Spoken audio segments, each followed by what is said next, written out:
what I perceive to be sheer incompetence of so-called leaders. It is not. The US is so concerned because there are so many things the US has done already in Ukraine, in terms of the biolabs and so on. US had invested a lot of money, and they're trying to block all that so that it doesn't get revealed. The Western media is denying all these things you're saying. Because we say, okay, we stand for free speech, we stand for individual liberty, the Constitution, the admin, and we're just one by one, we're putting that thing. They say in war, the first casualty of war is the truth. So that's one thing. And I think Winston Churchill said something to the effect that the truth must be guarded by a bodyguard of lies during war. The American economy is going down the drain right now. They are not concerned about it. He's more concerned about pumping 40 billion in Ukraine. Where is the logic? Yes, but I guess you can say that for the CISI countries. I mean, Russia is the biggest country. Yes. So this thing with Ukraine is really about dominating your spheres of influence. Russia wants to have influence in Europe, but it wants to dominate. It wants to have control over what's going on in Ukraine. And it's like you will have Ukraine or nobody will have Ukraine. It's just like a man that has been spurned, that his wife is leaving him and said, if you can't have me, nobody can have me. Will have you. And basically I'll destroy you first. And that's what they're doing.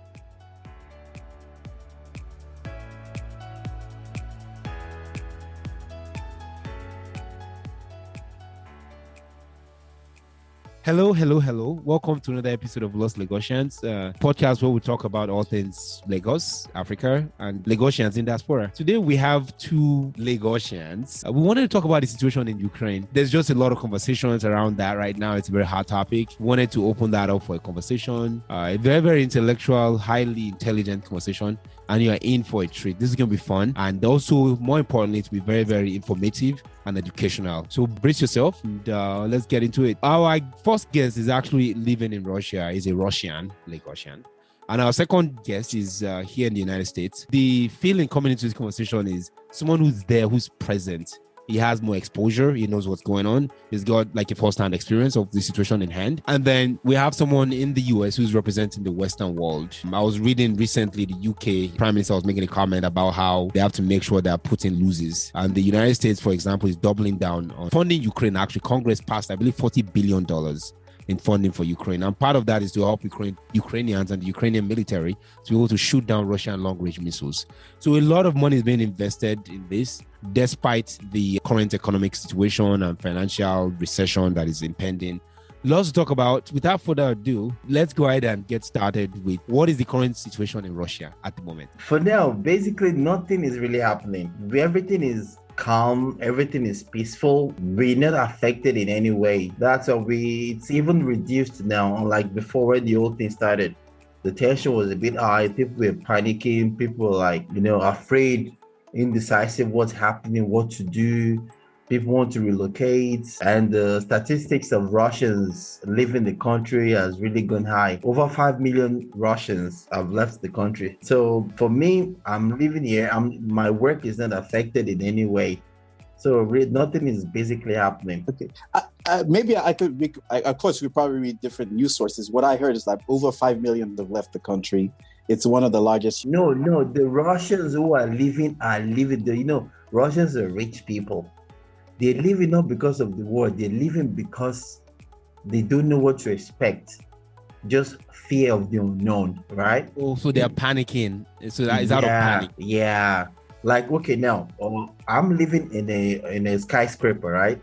It's a 30-story building, and before it used to be freaking expensive. Now I'm just checking the ads on my building, and I'm seeing lots of apartments are for sale, so most are for rent, and about 30% cheaper than what it used to be. So that's a confirmation that people are actually living.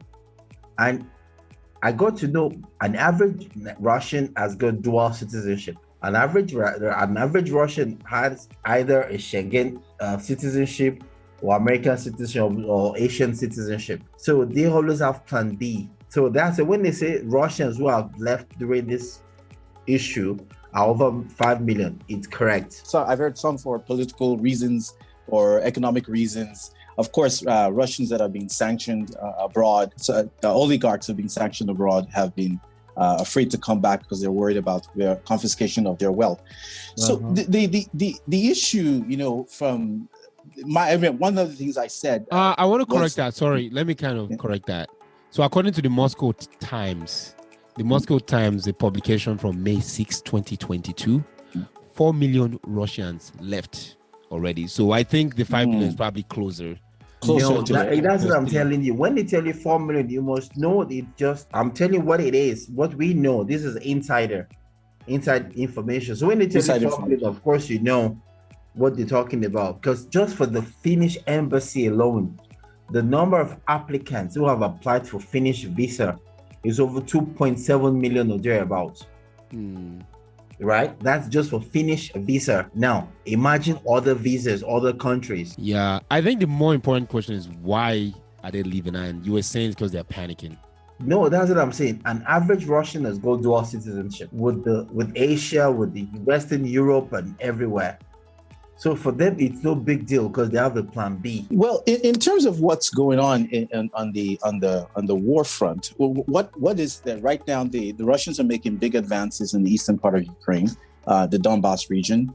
They are encircling a lot of cities, towns, villages in that area. Of course, I think was it last week they took over Mariupol. Finally, the Azov regiment was finally surrendered. The biggest surrender in the war. But and so of course there are two things when such a defeat happens like that. One is the morale of the Ukrainians goes down.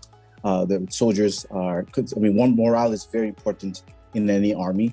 And of course, that gives a boost to the Donetsk and Lugansk militia and also the Russian forces in the Eastern Front, Eastern Front, so to speak. Yeah, it is Eastern Front. So in the Donbass. And so with that, they're making big moves. And the tone in the West is actually starting to change. Henry Kissinger started asking the Ukrainians to consider making a peace deal. The New York Times wrote an editorial last weekend warning Ukraine that they start thinking about making a deal with the Russians before things get worse, while the Biden administration is, and also in the West, I think even they were talking about getting concerns about food embargoes, coming food shortages of food in the United States. We have to send some carriers, some airplanes to ship formula over to the United States to be able to feed our babies. So in fact, I was just joking with a friend of mine. I told him he just got married and we're praying for him to get a baby soon. And he said, you better start stocking up. 9 months from now, you may not have a formula for your baby. So the issue, but now in terms of that, one of the things that really worries me about this thing is what I perceive to be sheer incompetence of so-called leaders. When a leader tells you something, and for instance, the Biden administration and the Space of the Union said, we've turned the ruble, that's the Russian currency, to ruble, and then and true to it, the ruble did fall, but it is now back to pre-war levels. It's back to what it was over 10 years ago. Yes, above pre-war level. Yeah. Well, way above it. I think last I checked, it was 56 rubles to a dollar, something close to that in euros. And so that strengthens the Russians' bargaining power. And by sanctioning Russia, Russia just basically takes all these commodities and sells it towards the Chinese, the Indians, and other people that want it and will not make conditions. So in a way, the Europeans and the EU in general, and the United States and the West, the collective West, are so in my opinion, shooting themselves in the foot. And what really bothers me about this problem is the lack of foresight, lack of planning. No, I disagree to an extent. Let me finish my point. Let me finish my point. For instance, you are asking, okay, the foreign minister of Britain, of the United Kingdom, is saying that we need to basically go take an escort, military escort, Navy escort, to go to the Black Sea and relieve the siege of the naval blockade of Odessa. Well, you can't really do that because the Turks have already blocked the straits of the Bosphorus. You can't just force your way to the Black Sea. You need to get permission from the Turks. The Turks already said, They're not going to do that. So why would you talk about stuff like that when you know it's not going to happen? Which to me means you are not thinking, you're not looking at what's going on and thinking about what you can do. Now, you remember, you can't just force your way into the Black Sea. You have to go to the Bosporus Straits to get there. So except you have flying ships, you can't get there. So there will be no escort of Navy escort of importing grain from Ukraine anytime soon. That's the point I'm trying to make. And we see them making mistakes, lack of foresight, lack of planning. It's like they don't know what they're doing, just working at all. They can go against the wishes of the United States. They have no choice. It's not a matter of them not having foresight. It's a matter of following the leader, the highest spender. You must understand the US is holding most of the EU countries to ransom. You understand? Yes, that's just the true. Same that's way true. when they attacked the Libya, they had no choice. NATO is going, we all go together. So it's the same thing happening in Ukraine now. And from the information we have here is that the US is so concerned because there are so many things the US had done already in Ukraine in terms of the biolabs and so on. US had invested a lot of money and they're trying to block all that so that it doesn't get revealed. I don't know if you understand that. Okay. So basically, that's what the Russian intelligence are saying. The US is more concerned about this because Russia has been warning the world, the UN, all this while. We know what the US has been doing on the ground. No one is talking about it. The Russian representative has made complaints several times, but no one is taking them seriously. And that was when Russia decided to attack now. They are now paying attention to what Russia has been saying all this while. So the US is just trying to block their loopholes, and that's what they need the backings of the Western countries.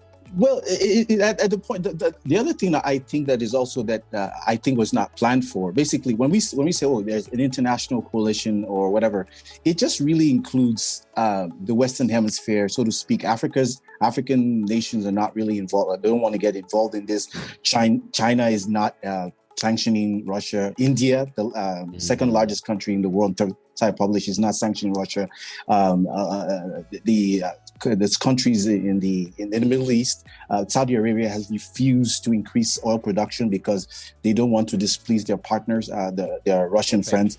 OPEC, because Russia and OPEC now work together, and so. You must understand something. The Venezuelans, they're asking the Venezuelans, whom they've sanctioned almost to death, to increase oil production. So we're begging the Venezuelans, whose government we tried to overthrow a few years ago, we're begging them to increase oil production. So that is what, to me, it means that to me, it seems like they don't think, they're not working about, they don't think about it. Let me give you another point. Because of this war, Finland and Sweden said they wanted to join NATO. And what happened as soon as they made their announcement, the same day they made their announcement, Erdogan, the president of Turkey, said, forget it. Unless you stop, so the Swedes and the Finns, they need to stop cooperating with the Kurds, the Kurds, who they call terrorists in their country. And then he listed 5 conditions. Like one of them was like they need to sell them F-16s. They need to allow them back in the F-35 program. They need to lift up sanctions against that was imposed for them when they bought, I think, the S-400 missile program.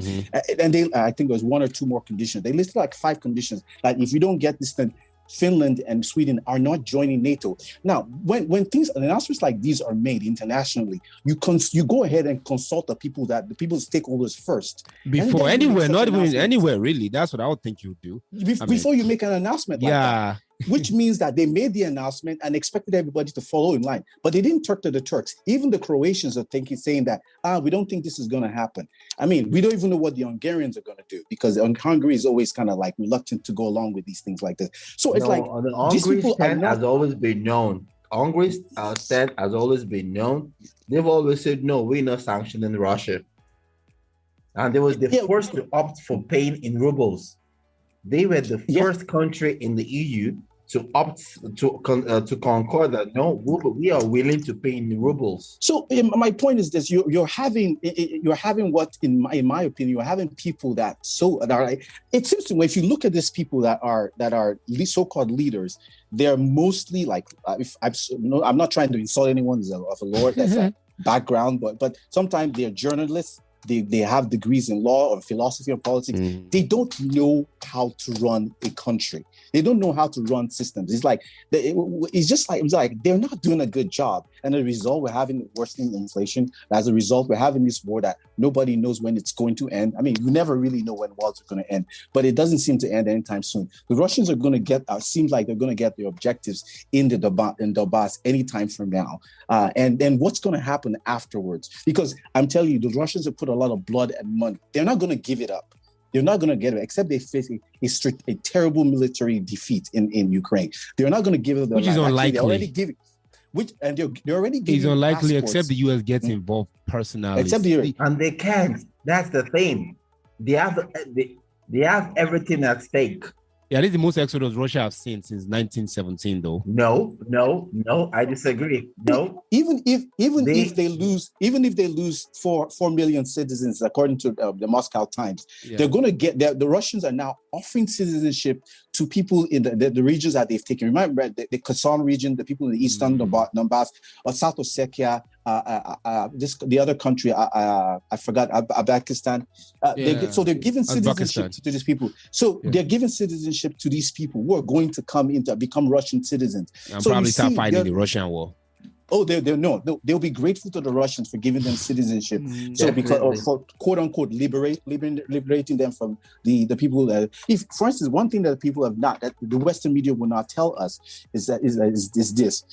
The people in Eastern Donbass have been, in a way, suffering under the so-called militias, the Ukrainian military. Their homes are being shelled every day. 14,000 people died since 2014 in the Eastern Donbass because of this undeclared civil war that's been going on. Yeah, there. But then sorry to cut you here. You see, I'm glad you're mentioning this. But then the Western media doesn't want to hear this. The Western media, very sad. You see, the Western media is denying all these things you're saying. And this is something we know. There was a report I watched or interview in Australia where they invited a Russian and Ukrainians to have a conversation. And the Russian brought it up that how come nobody ever made mention of the lives lost in the Donbass region? They've been fighting civil war ever since 2014. The Ukrainian government has been killing them all this while. Where was the UN? Where was the United States? Where was all the humanitarian? Nothing. They didn't say anything. Everything's been quiet. Now, how come now they're talking? Could you imagine they walked the Russian out? They walked the Russian out of the studio.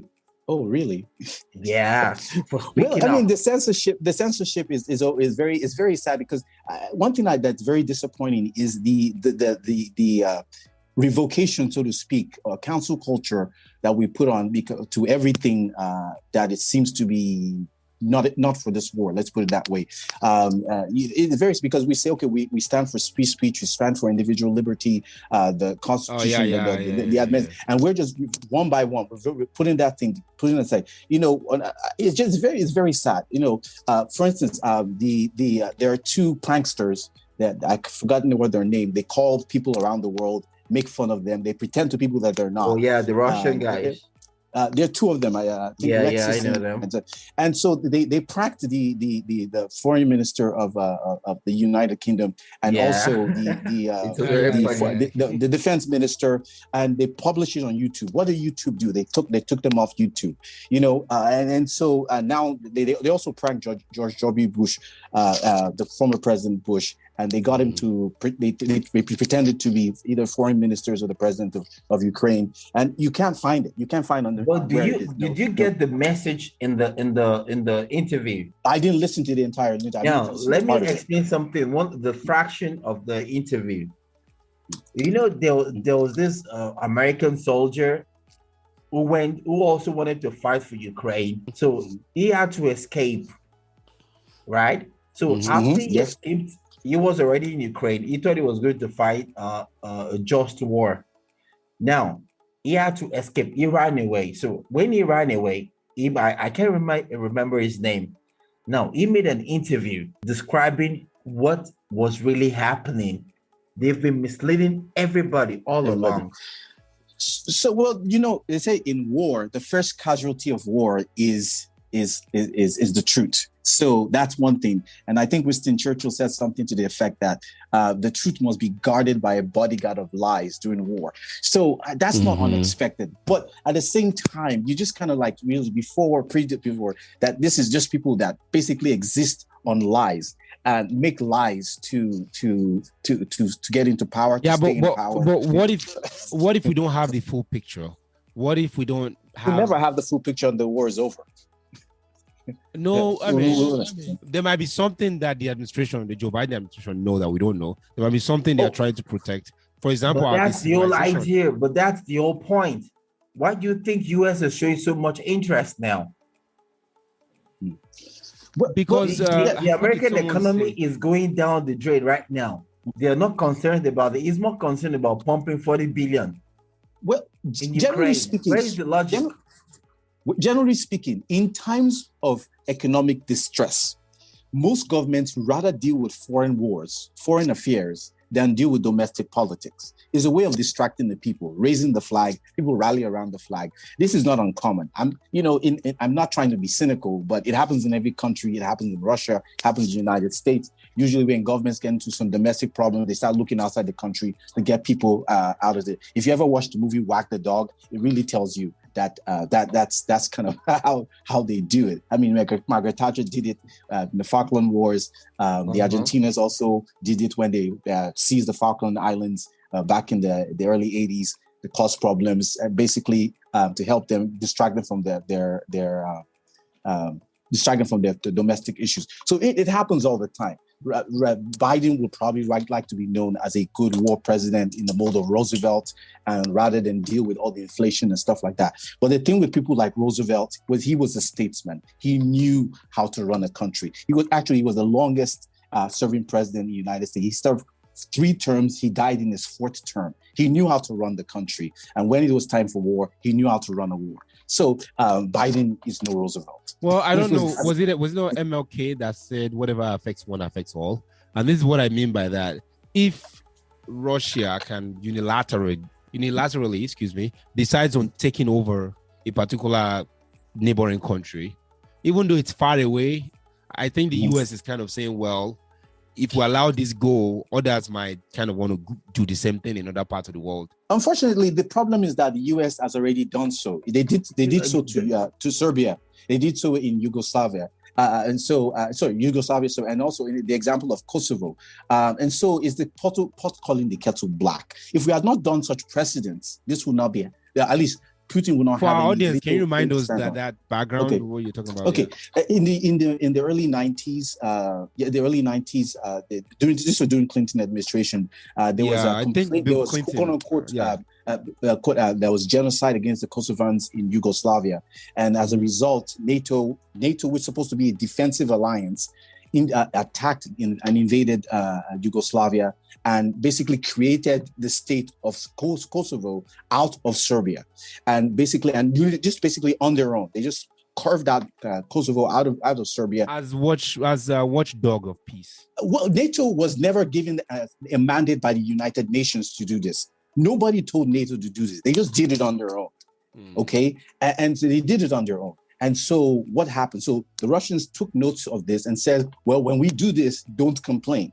And unfortunately, they did. I think this was brought up to George Bush, and he said, well, they don't have to do that. You can't complain about that. But they did. When you make such precedents in international affairs, you're basically saying that might makes right. Even though your reason for doing it might seem you're doing it on humanitarian grounds, but you're saying might makes right. And that's it. Unfortunately, if they had gone to the UN, they probably would have had a better result. You can't.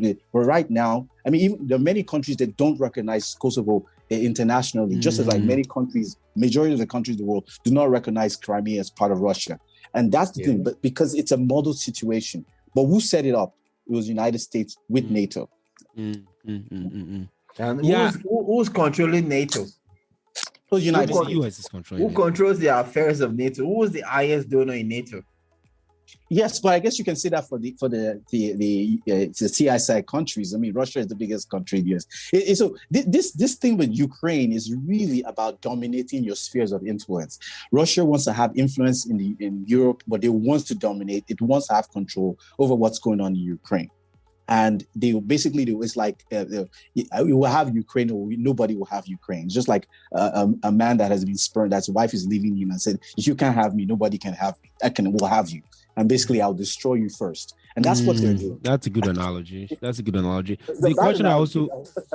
question I have, kind of moving a little bit further, the conversation is, was the Trump administration, were they responsible for any of this and for kind of aiding and abetting, if I can say that word, This would never aiding and happen when abetting Trump was in Putin? office. This would never happen when Trump in office. I think I know, but Trump Trump will probably encouraged this. But no. But Trump would have Russia. pulled out of NATO if he had become the president. Trump would have pulled out of NATO, and NATO wouldn't have given Ukraine the assurance. No, without the backing of the US. That's what I'm saying. They kept going further. They kept patronizing Ukraine, right? The US Remember, empowered there was Ukraine. an interview with Trump had with Zelensky, Ukrainian president, where he told Zelensky, right, go make peace with Putin. You guys are one. He's like a brother. I think you could Google it. You'll see where he confronted Zelensky and told him, "You guys are one. Go make peace with Putin." I remember watching that, and his facial expression wasn't as nice. Like it wasn't welcoming. Yeah, and the United States is giving a lot of money to Ukraine. Actually, in the fiscal year of 2021, according to the state.gov website, Ukraine received $275 million under the DOD's Ukraine security assistance. Ukraine has been receiving money.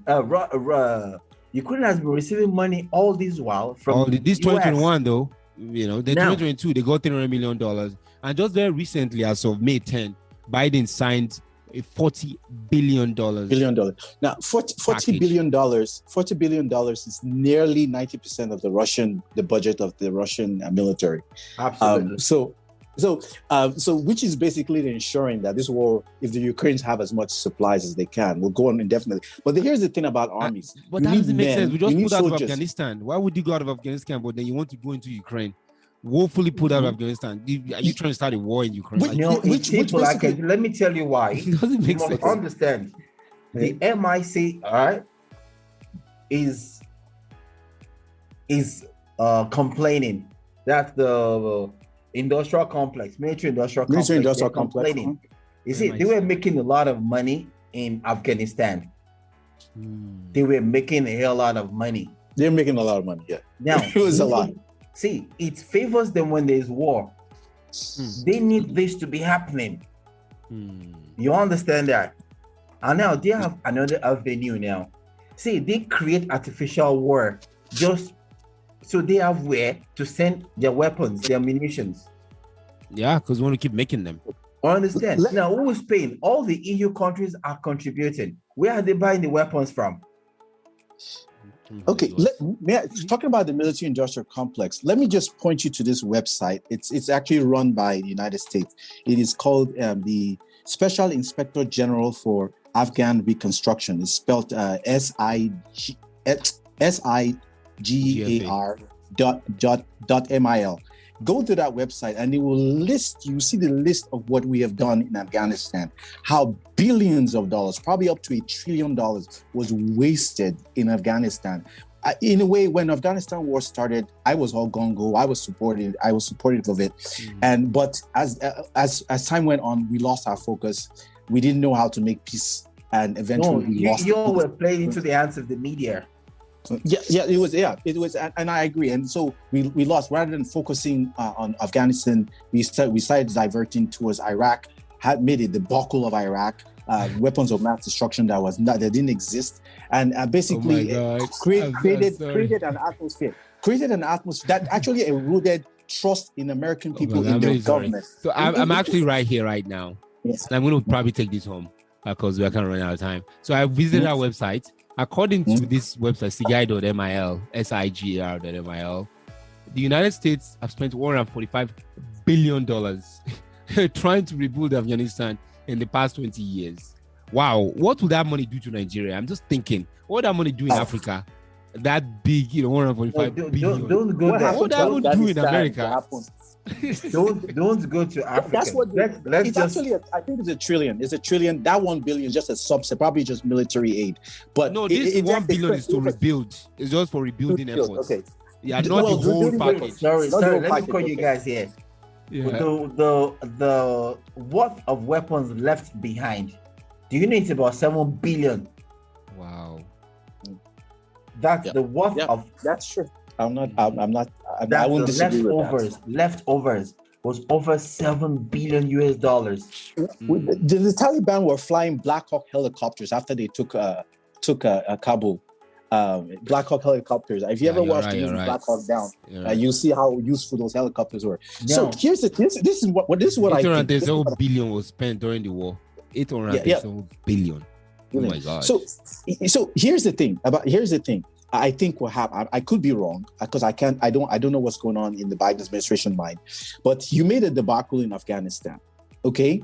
And now you're rushing to create another debacle in probably another debacle in this. So you have to feed the beast in other ways. Basically, military industrial complex, they lost a big source of revenue. Now you're going to say, okay, we're going to continue something to feed the beast because you see an opportunity. The truth of the matter is that this problem could have been solved last year in December. Putin went to NATO. He went to the Americans and said, let's sign a peace treaty. Let's make sure Ukraine is neutral. Then I'll leave Ukraine. I'll leave it alone. No problem. Let's go back to square one. They refused.